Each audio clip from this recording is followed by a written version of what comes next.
La España reaccionaria y la España progresista se unen contra el invasor francés. Los segundos sacan adelante la Constitución de Cádiz, que terminará con el antiguo régimen y favorecerá la soberanía de los hermanos de América. Pero no fue tan sencillo.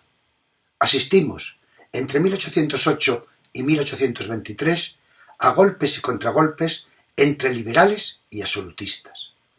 Concretando, como recordarán, en nuestra anterior explicación habíamos señalado que Carlos IV en Bayona había cedido los derechos del trono español a Napoleón Bonaparte, que, a su vez, se los había trasladado a su hermano José Bonaparte, convertido en rey legítimo de España. Pero la vida, como su síntesis en la historia, siempre está llena de peros. A partir de un levantamiento de resistencia el 2 de mayo de 1808 en Madrid, se genera un movimiento que da lugar a la Guerra de la Independencia. Es este el conflicto que vamos a analizar, así como las Cortes y la Constitución de Cádiz, la independencia de las colonias americanas, el pronunciamiento de Riego en 1820, el breve paréntesis constitucional del trienio liberal y la vuelta, otra vez al absolutismo, por la invasión de los 100.000 hijos de San Luis. Vamos a ello.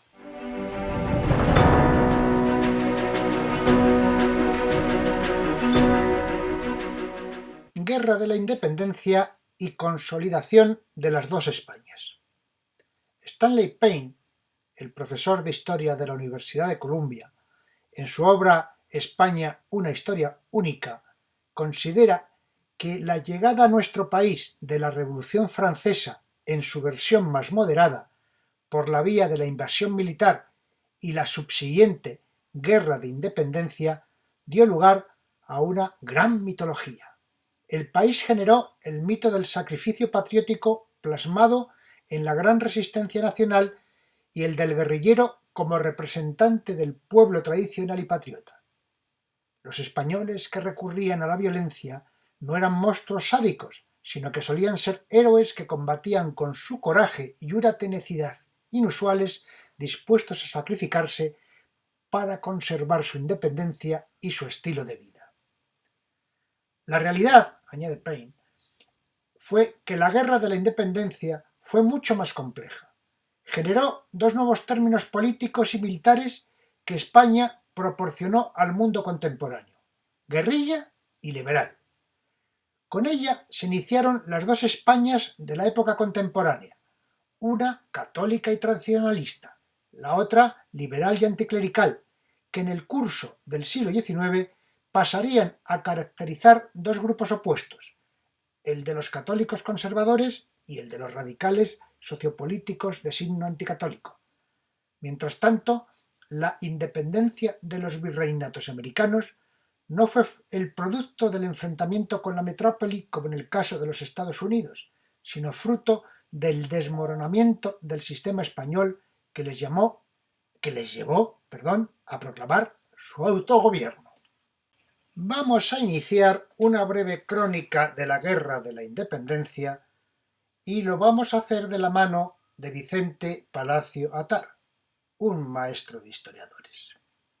Según nos explica, la Guerra de la Independencia se debe, por una parte, a la iniciativa de Napoleón y, por la contraria, a la voluntad española de resistir.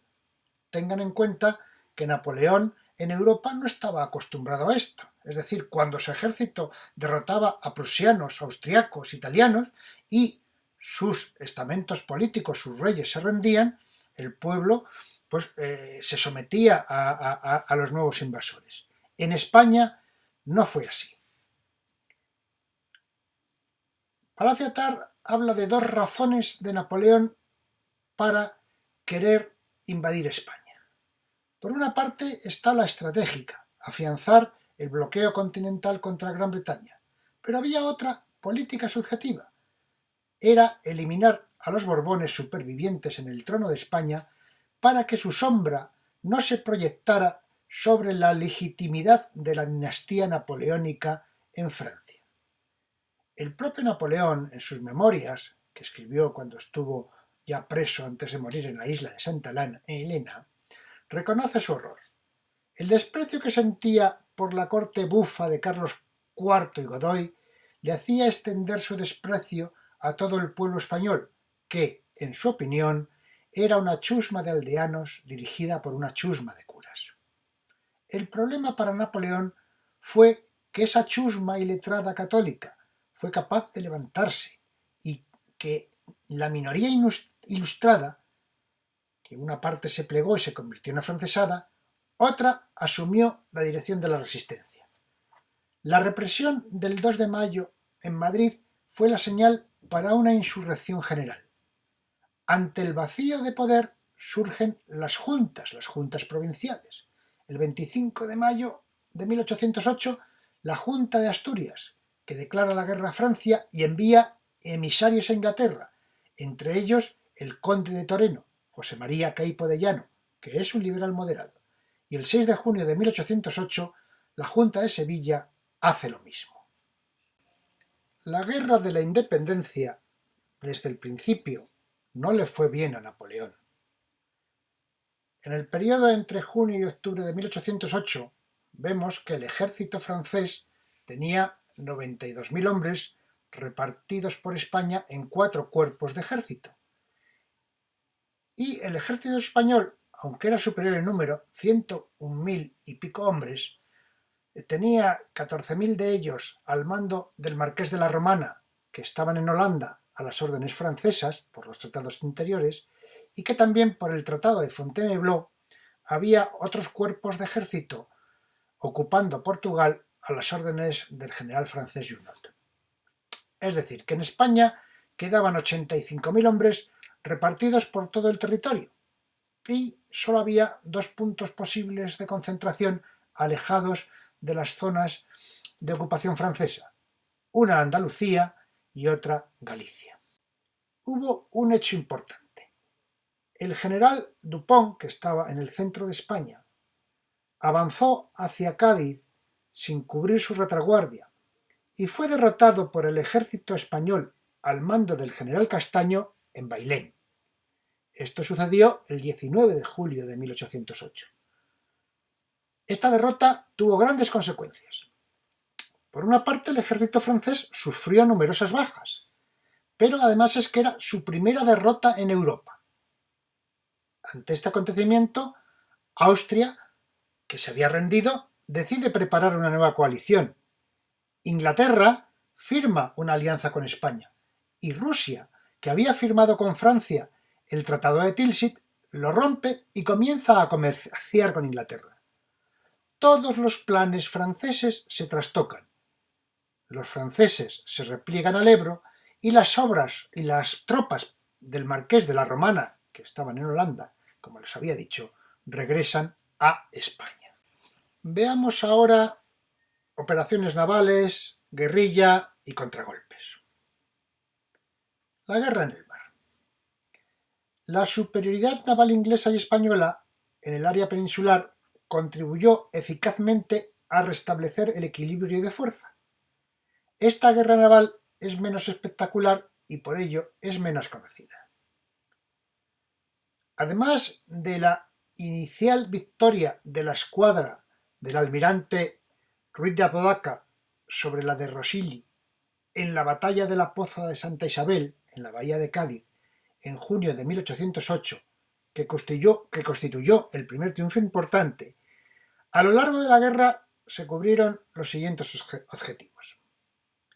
Se pudieron desembarcar tropas inglesas y también la división del marqués de la Romana, del que ya hemos hablado, o también llevar a cabo retiradas estratégicas desde La Coruña en 1809. Se aseguraron las bases de resistencia de Lisboa y Cádiz, en el caso de Cádiz con flotillas ligeras y artilladas. Se impidió a los franceses el transporte marítimo y hacer vulnerable el camino costero de invasión de Cataluña. También en esta zona actuaron corsarios marítimos españoles. Se obligó por otra parte a los franceses a fijar grandes contingentes de tropa en el litoral. Y por último, las fuerzas navales apoyaron a la guerrilla Unidades regulares navales les suministraban armas, municiones y víveres. La guerrilla, nos destaca Rodríguez González, que en la fase inicial fue de numerosas partidas que no dejaron de disminuir, pero cuyo tamaño creció hasta convertirse prácticamente en divisiones. Esto tiene una explicación. Cuando algún destacamento francés era hostigado por la guerrilla en un pueblo, toda la población era sistemáticamente saqueada, incendiada y sus habitantes sometidos a violación, torturas y ejecución sumarísima. Ello llevó a que los guerrilleros en sus actuaciones se pusieran un uniforme para parecer un ejército que luego, al terminar la acción, ocultaban.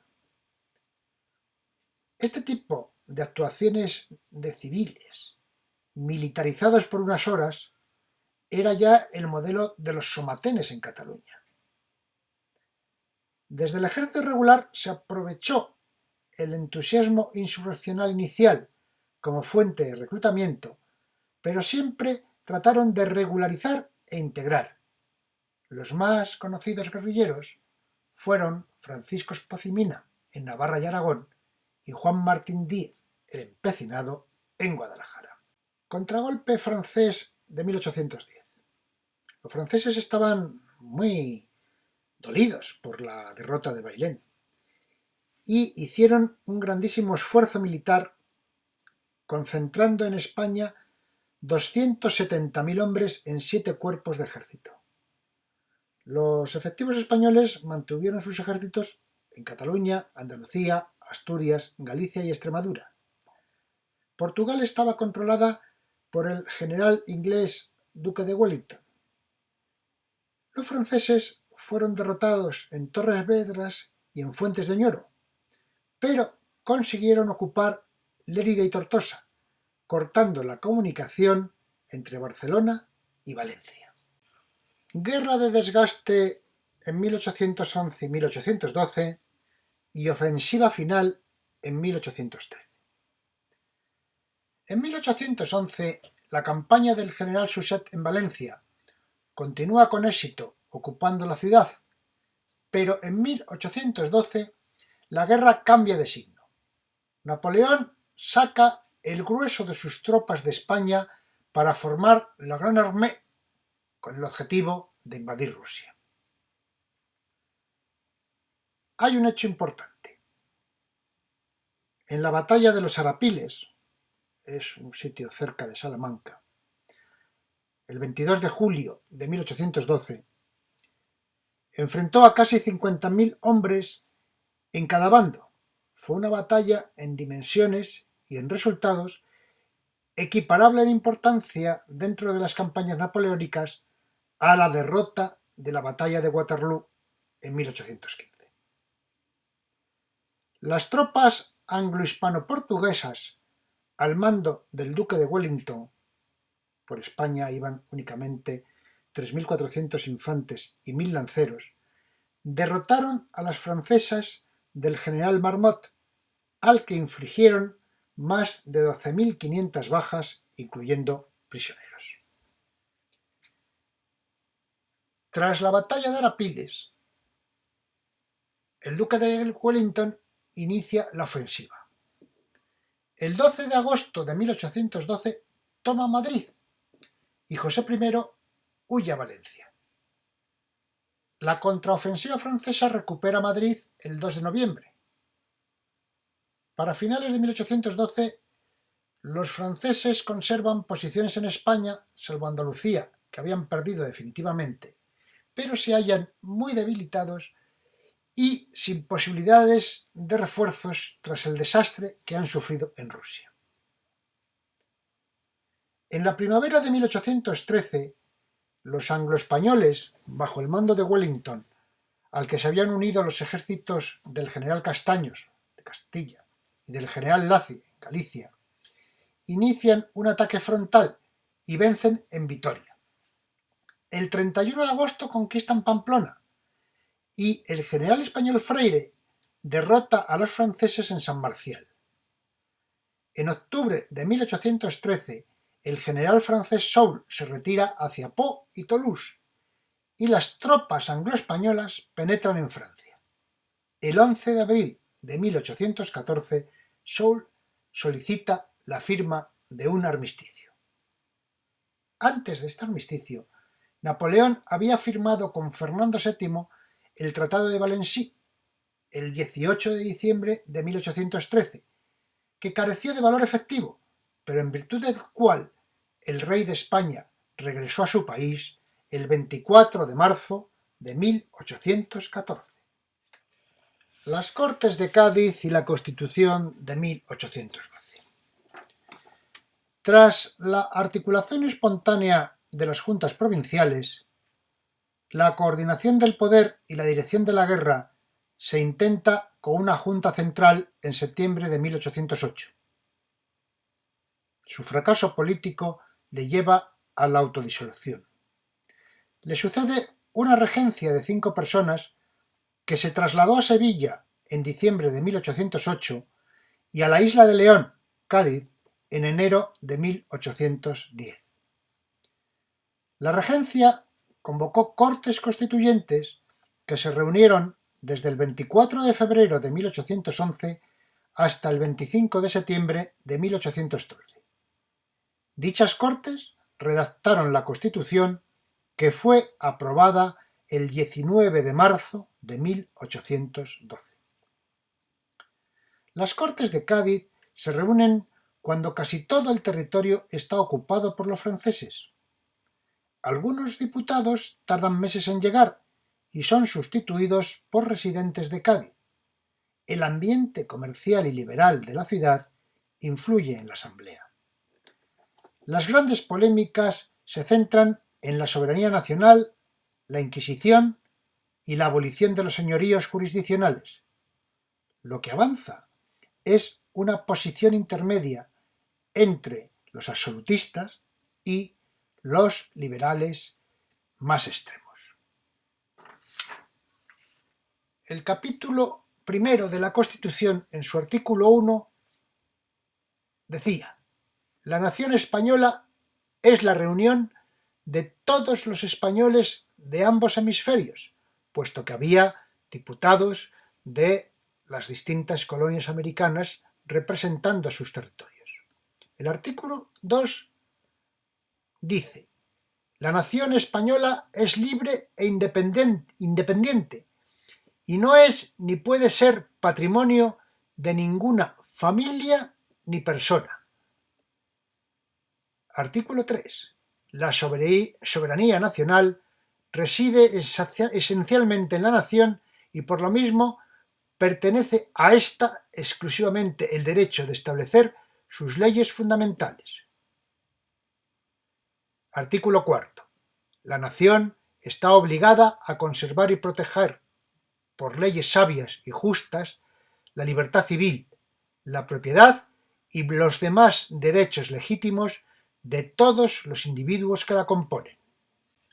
La Constitución de 1812, de hecho, supuso la abolición en aquel momento del antiguo régimen.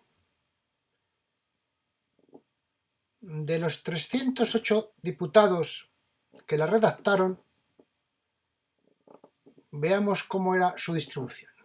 97 pertenecían al clero, eran eclesiásticos. Por parte de las profesiones liberales tenemos a 60 abogados, 55 funcionarios, 16 catedráticos de universidad, 4 escritores y 2 médicos. La nobleza se encontraba representada por 37 militares de alto rango, 8 nobles y 9 marinos que entendemos que debían ser asimismo nobles.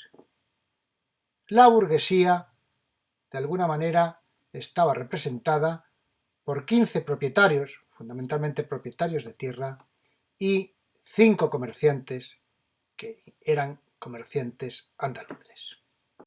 Lo que asienta la Constitución es, por una parte, la soberanía nacional, por otra, la división de poderes que desde la Ilustración, como sabemos, viene inspirada fundamentalmente por Montesquieu. El derecho a representación de los ciudadanos a través de las Cortes. Y que esos ciudadanos, los varones, tienen derecho a sufragio universal y que son iguales ante la ley. Y además tienen derechos individuales a la educación, a la prensa, a la libertad de imprenta, a la propiedad y únicamente en el terreno de la religión no hay movilidad. La religión católica se establece como la única de España.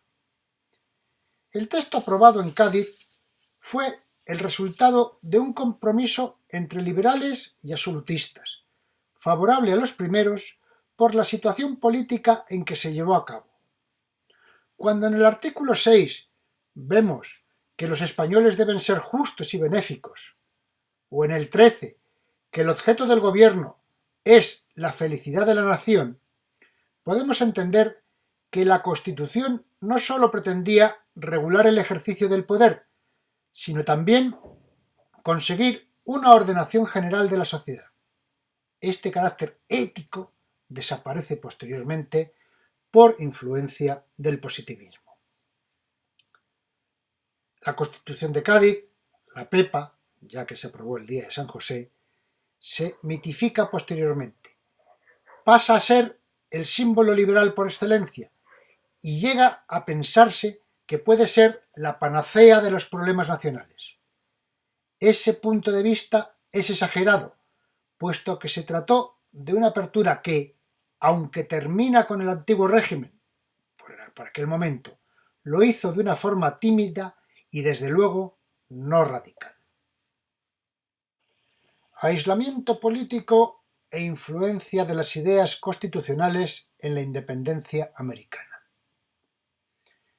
Explica Ramos Santana que la crisis dinástica de marzo de 1808, seguida de las renuncias de Bayona y la cesión de la corona a Bonaparte, el comienzo de la Guerra de la Independencia y la formación de las juntas, propició la reconstitución de la soberanía en la nación.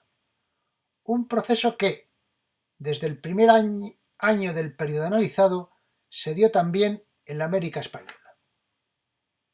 La formación de un poder unificado en la Junta Central, la convocatoria de Cortes, la crisis de la propia Junta Central y su renuncia al poder a favor de la regencia reafirmaron los principios sobre la reversión de la soberanía al pueblo, como demostró el conflicto generado por la Junta de Cádiz de 1810, que se siguió en América.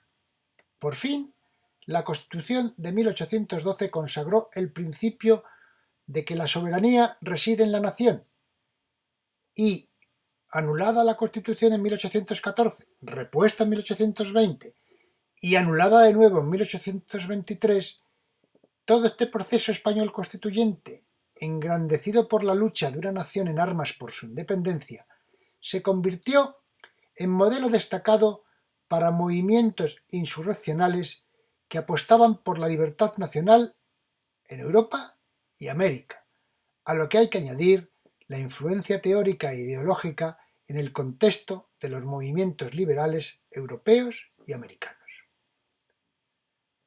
Landavazo y Sánchez destacan que con las Cortes de Cádiz y su labor constituyente surgió el constitucionalismo liberal y todo lo que está asociado a él, la negación del absolutismo y el advenimiento de la idea de la soberanía nacional, el establecimiento de un régimen representativo, la separación de poderes y las elecciones como método de formación del gobierno, el individualismo y la ciudadanía como formas de concebir al hombre en su relación con la sociedad. Además, abandonadas a su suerte, suprimido el comercio por las guerras napoleónicas y la de España peninsular en particular, los criollos americanos se enzarzaron en guerras civiles similares a las de la península, en las que absolutistas que querían dejarlo todo como estaba se enfrentaban a liberales que en uso de su soberanía nacional proclamaron la independencia. Marcha atrás, vuelta al antiguo régimen y de nuevo marcha hacia adelante.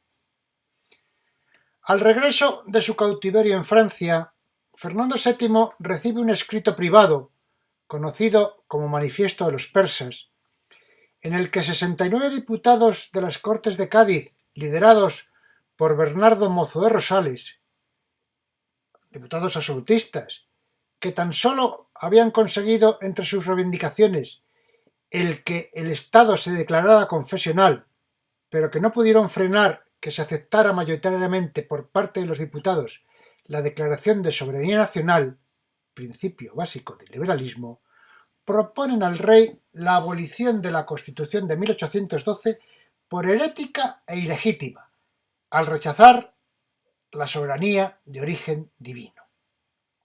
Este documento sirvió de base a Fernando VII para el Decreto de Valencia de 4 de mayo de 1814, que proclamó la restauración del absolutismo y el retorno al antiguo régimen, aboliendo la Constitución y toda la legislación de las Cortes de Cádiz. Además del apoyo de los diputados absolutistas, el rey también había recibido el compromiso del general Francisco Javier Elio, capitán general de la ciudad y último virrey en Río de la Plata en 1810, de utilizar las tropas para acabar con los liberales. Eduardo Montagut ha elaborado un excelente resumen del sexenio absolutista de 1814 a 1820. Nos explica. Fernando VII y sus ministros pretendieron volver al pasado con una serie de medidas como fueron restauración de la Inquisición, de los antiguos consejos, de la Mesta, los gremios, el sistema señorial, la devolución de los bienes desamortizados, etc.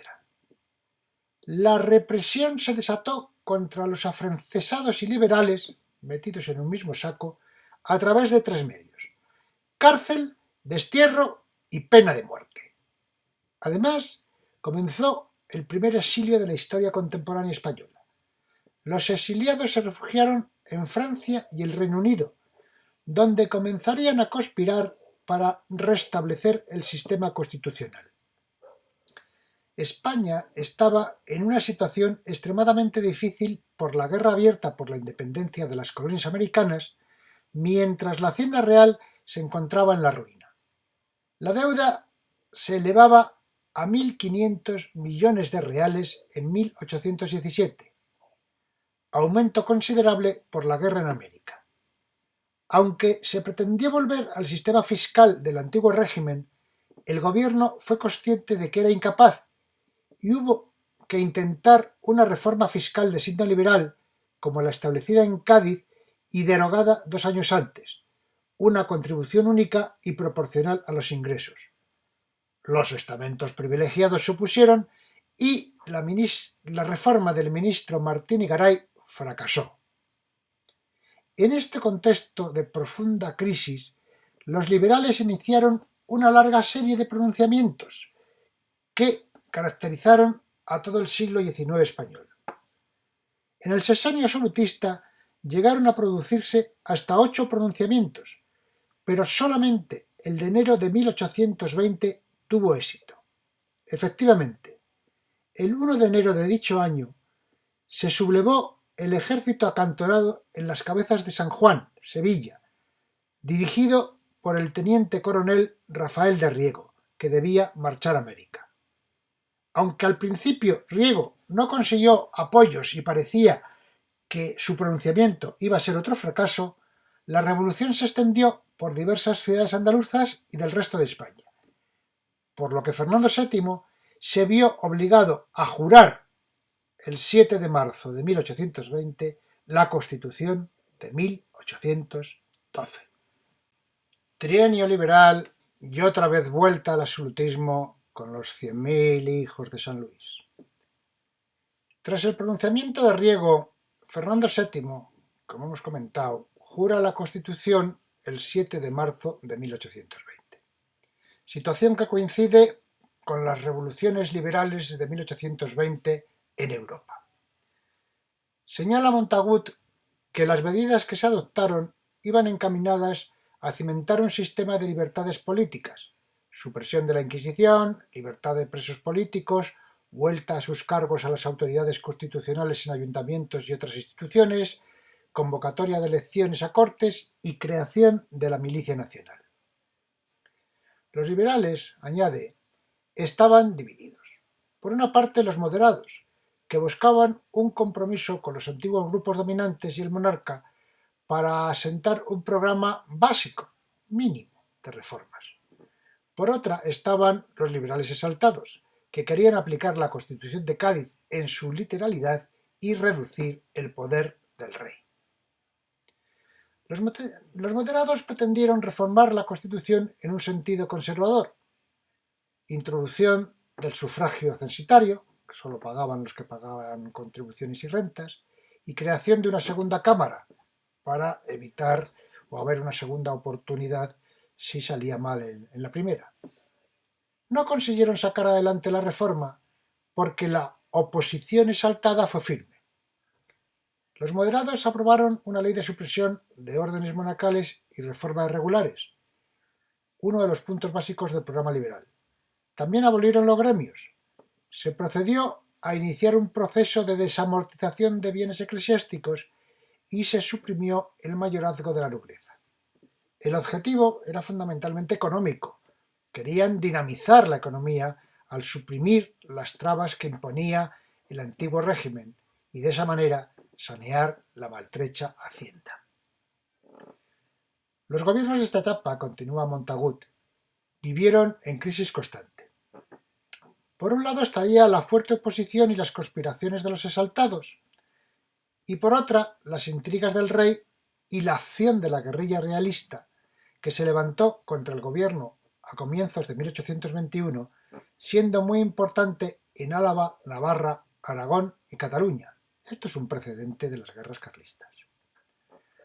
Los realistas explotaron el odio del clero y del campesinado hacia las reformas liberales. En el País Vasco y Navarra, además, existía el temor a que los liberales anulasen los fueros. A estos duros conflictos había que añadir la continuación de los procesos emancipadores en América, las maniobras de las potencias absolutistas europeas y la crisis económica permanente. La presión de las monarquías absolutas se recrudeció. Habida cuenta de la repercusión de los hechos españoles en Piamonte, Nápoles y Portugal, Francia, Austria, Prusia y Rusia, que se habían reunido en el Congreso de Viena, decidieron intervenir en España. Enviaron un ejército francés, los 100.000 hijos de San Luis, mandado por el duque de Angulema, que invadió España en abril de 1823, uniéndose al mismo las tropas españolas realistas. En junio, el gobierno y las Cortes decidieron marchar a Cádiz. Ante la negativa de Fernando VII a emprender el viaje, fue declarado mentalmente incapacitado por las Cortes. En la ciudad andaluza, los liberales resistieron hasta septiembre, cuando decidieron liberar al monarca. El 1 de octubre de 1823, Fernando VII restaura el poder absoluto y el 13 de noviembre regresa triunfalmente a morir, donde habrá una etapa ominosa de represión, de absolutismo, que solo terminará con el fallecimiento del monarca. Concluimos esta sesión recogiendo el punto de vista de Pierre Vilar, en el que nos habla del triunfo de la España reaccionaria, un anacronismo en la Europa del siglo XIX. El punto de vista de Pierre Vilar sobre la guerra de la independencia es que el combatiente medio lucha contra el francés ateo. El guerrillero va cubierto de imágenes piadosas. Este aliento religioso nacional no es un conformismo pasivo. Los insurgentes de los primeros días manifestaron evidente placer dando muerte a las autoridades, aunque se dio la paradoja de que la dirección de esa masa recayó en la ínfima minoría imbuida del espíritu de la Ilustración. España vuelve a su invertebración, a ese federalismo instintivo del que ha hablado Menéndez Pelayo. El alcalde del pueblo de Móstoles declara directamente la guerra a Napoleón. La Junta de Asturias trata con Inglaterra como alta parte. Villar piensa que los ilustrados españoles intentaron aplicar la renovación que trajo Napoleón, pero sin él. Varios textos de las juntas insurreccionales expresan este pensamiento, y también es la intención de las Cortes de Cádiz de 1810 a 1812, en que la mayoría liberal redujo a la defensiva a los serviles de las Cortes partidarias de la vieja España. La Constitución respeta la fidelidad religiosa, pero suprime la Inquisición e impulsa la desamortización de los bienes de la Iglesia. Añade Villar: las Cortes y la nación estaban separadas. La obra constitucional fue ignorada y las aclamaciones populares a Fernando VII a su vuelta le permitieron anular la obra gaditana. La represión a los afrancesados y liberales patriotas se hizo a la vez. La España negra triunfa sobre la minoría ilustrada. Un anacronismo español del XIX, siglo del capitalismo y políticamente liberal. Les agradezco mucho su atención. Posiblemente esta sesión ha sido muy densa. Quédense con la idea de que fue el inicio de un proceso que prosigue. Conservadurismo frente a progresismo. Así fue todo el siglo XIX, el XX y, posiblemente, sigamos uncidos a algún aro de la misma rueda en este primer tercio del siglo XXI. La próxima sesión la dedicaremos al inicio del Estado liberal. Por favor, cuídense, cuidémonos.